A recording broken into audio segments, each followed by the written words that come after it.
La recompensa del estudio.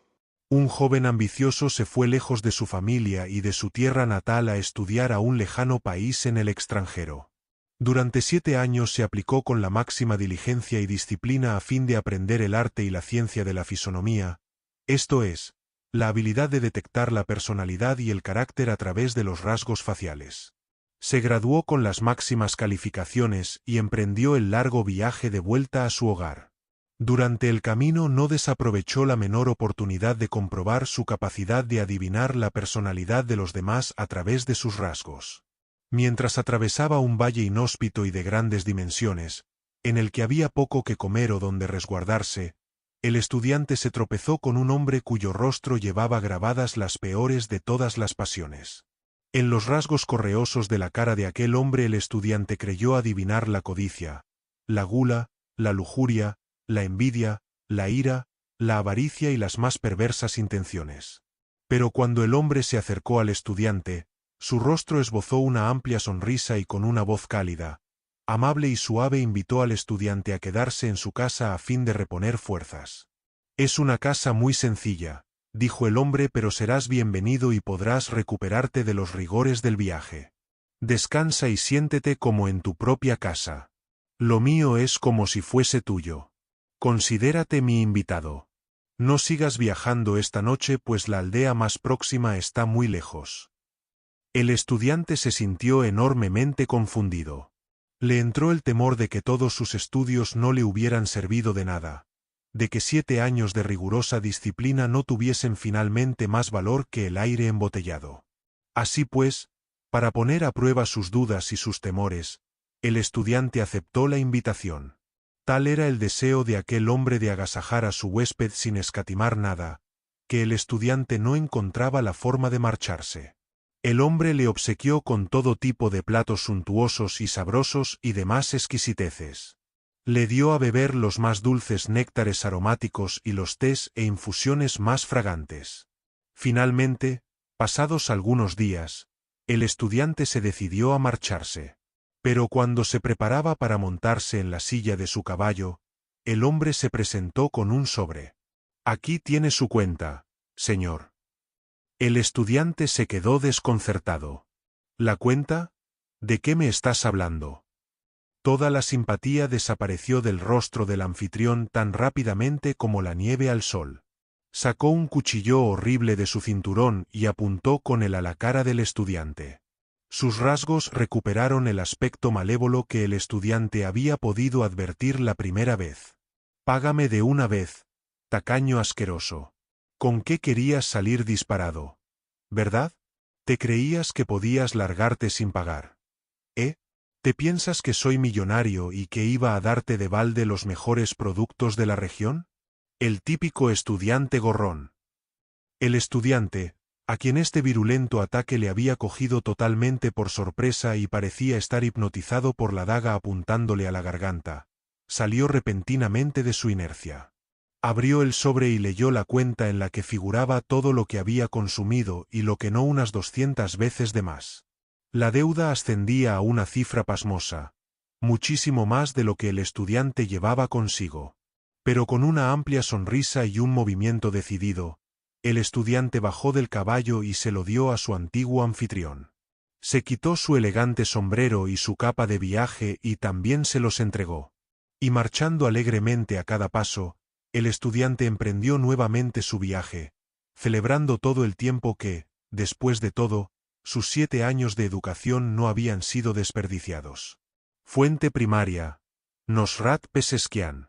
Fuente secundaria, Abdul Baha. Cabo Cañaveral. En los comienzos de la carrera espacial, John Kennedy hizo una visita a la NASA en Cabo Cañaveral. Le presentaron a muchos grandes científicos e investigadores. Le presentaron a los hombres cuya máxima ambición era conquistar el espacio y andar por la superficie de la Luna. Le presentaron a administradores y contables y a muchas otras personas cuya contribución al proyecto fue inmensa. Hombres y mujeres que sentían con orgullo que cumplían una meta y un destino. Mientras se dirigía nuevamente a su limusina deambulando por los pasillos, Se tropezó con un negro encorvado y de cabellos grises con un cubo en una mano y una fregona en la otra. Parecía una pregunta bastante superflua, pero el presidente le preguntó cortésmente, ¿y qué haces tú aquí en el cabo? Enderezando la espalda, el empleado de la limpieza miró fijamente al presidente y con una voz que denotaba un fuerte sentido del orgullo y de la dignidad, contestó, «Señor, estoy haciendo lo mismo que todo el mundo, trabajar para llevar al hombre a la luna.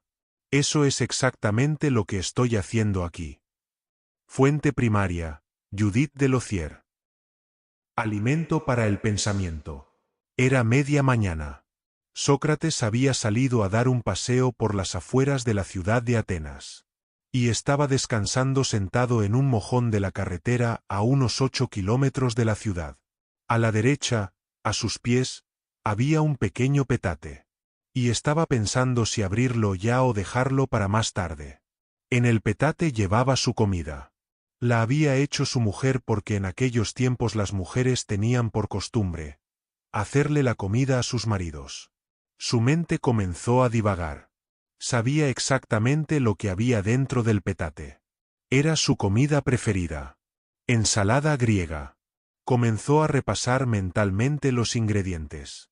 Primero llevaría unos trozos de aquellos deliciosos y jugosos tomates mediterráneos de color rojo brillante.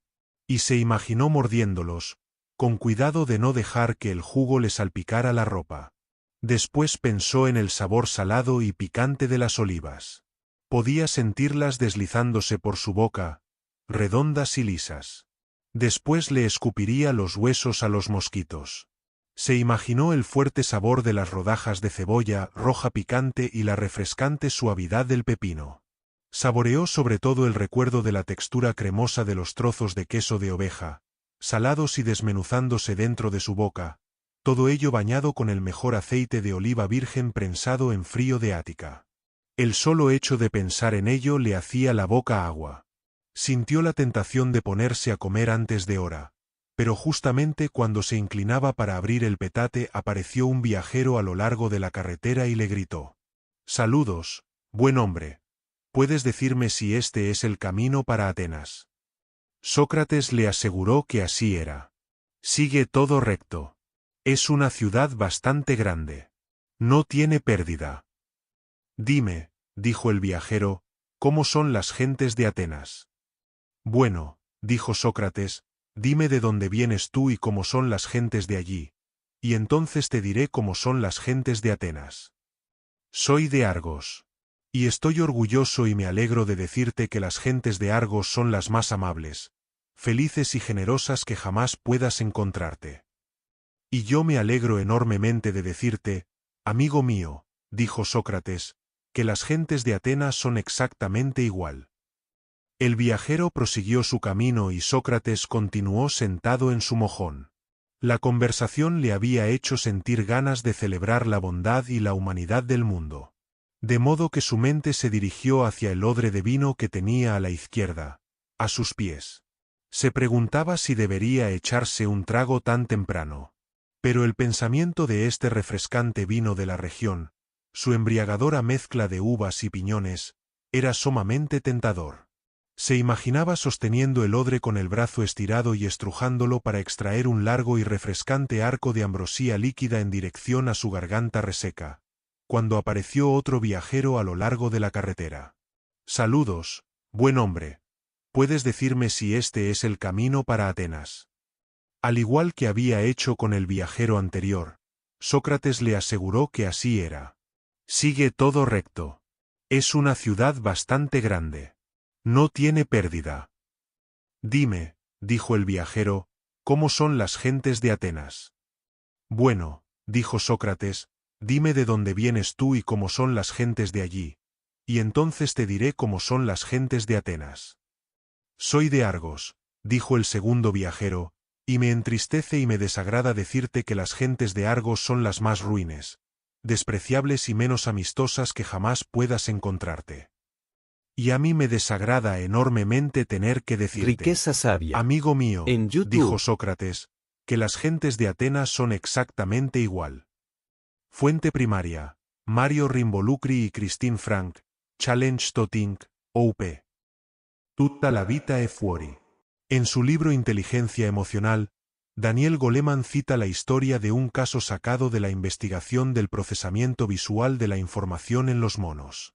En la investigación, un mono joven que gozaba de una visión perfecta había tenido un ojo vendado durante todo el periodo crítico del desarrollo visual, alrededor de unos 8 meses en total.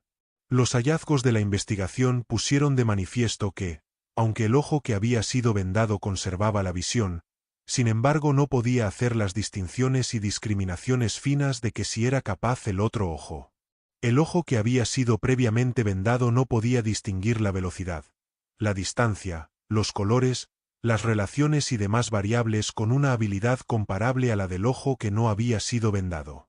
Era evidente que las áreas del cerebro responsables del desarrollo visual necesitaban una estimulación rica y constante a fin de desarrollar su pleno potencial.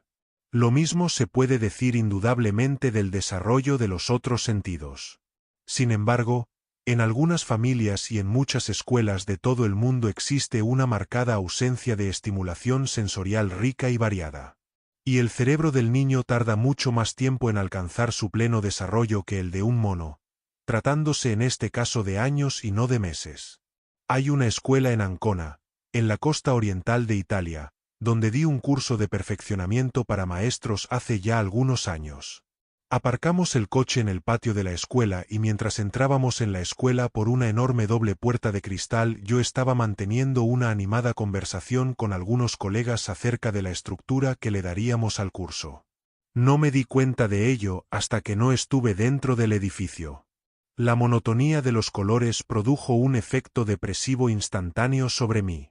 Por encima de una línea a 1 metro del suelo, las paredes eran de un verde caqui militar apagado y por debajo de la línea, de un beige descolorido. No había una sola obra de arte en ninguna de las paredes de ninguno de los espacios públicos, el salón o los pasillos, ni de los maestros italianos ni de los propios alumnos. La iluminación era débil y fría. La escuela tenía todo el encanto de un depósito de cadáveres.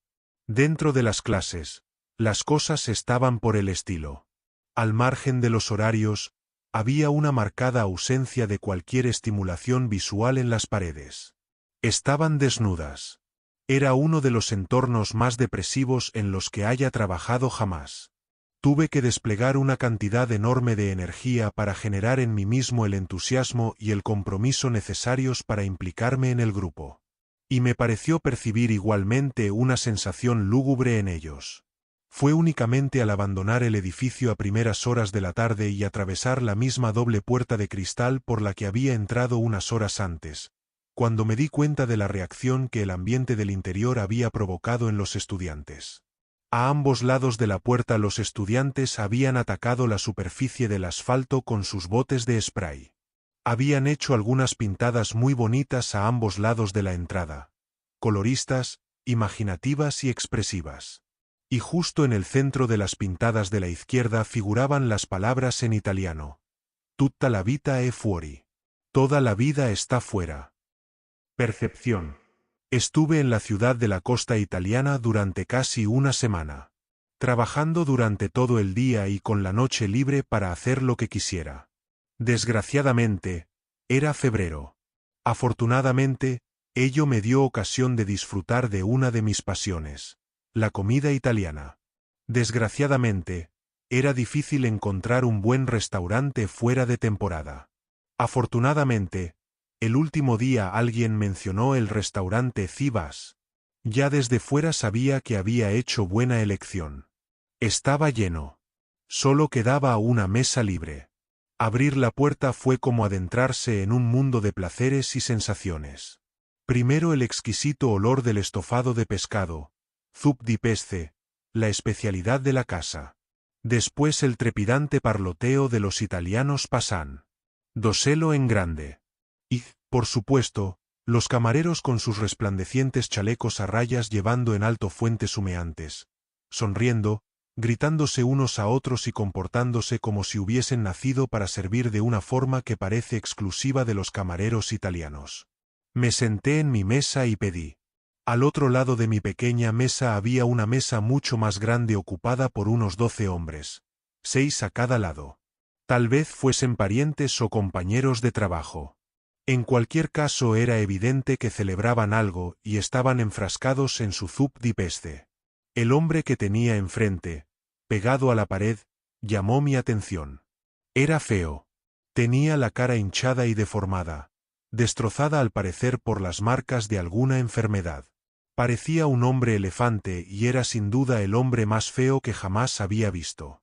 Sabía que no debía mirar, pero del mismo modo que la lengua busca sin cesar el diente que acabamos de perder, mis ojos volvían a parar una y otra vez al mismo sitio. Empecé a fijarme en lo que estaba haciendo. Estaba comiendo zup di peste. Se llevaba la cuchara lentamente hacia la boca con la cara llena de expectación por el placer anticipado. Los ojos le brillaban y después los cerraba y retenía el estofado en la boca, permitiendo que se derritiera y se enfriase lentamente.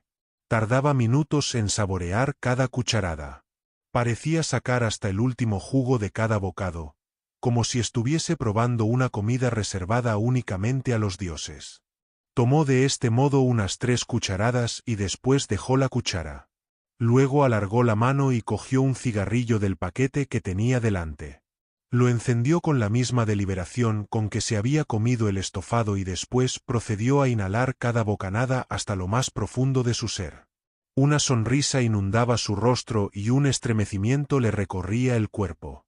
Hacía que el hecho de fumarse un cigarro pareciese todo un arte, una actividad más deseable que ningún otro placer sensual. Se diría que cada bocanada era la última antes de que el pelotón de ejecución acabase con su vida y el hombre desease disfrutar tanto como le fuese humanamente posible de cada uno de sus últimos momentos. Comencé a darme cuenta de lo equivocado que había estado en mi primera apreciación. Este hombre no era feo. Era capaz de hacer algo muy especial. Algo que yo mismo vengo deseando hacer mejor desde hace mucho tiempo. Este hombre sabía cómo vivir el momento presente, cómo extraer tantas experiencias como fuese posible de la hora. Mientras otras personas se dedican a mirar atrás, hacia el pasado, en busca de una referencia, y muchos otros se preocupan de lo que está por venir, pensando en cómo planificar y organizar su futuro. Todo esto es importante, por supuesto. Pero se requiere una sabiduría especial para apreciar que cada uno de los momentos presentes es precioso, está lleno de experiencias y nunca volverá. Lejos de ser feo, tal vez este fuera el hombre más hermoso que jamás había visto. Y hasta el día de hoy le estoy agradecido por su obsequio.